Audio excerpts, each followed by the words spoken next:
How to create your DeepSeek AI account. Let's get started. Firstly, make sure you have already downloaded DeepSeek app on your device. If not, you can head over to App Store or Play Store and search for the app DeepSeek and download it. Once completion of its download process, launch it. You will be directed to this kind of page. Now click on the option of Sign Up. Now from here, you can easily create your account.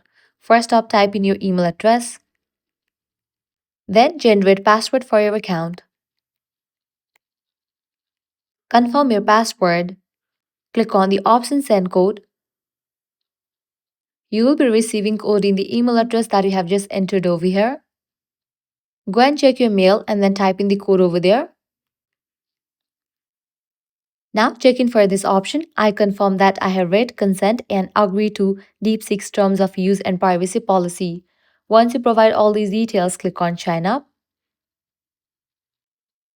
And just with that, your account will be created. So this way you are able to create your DeepSeek AI account. This was really simple and quick process.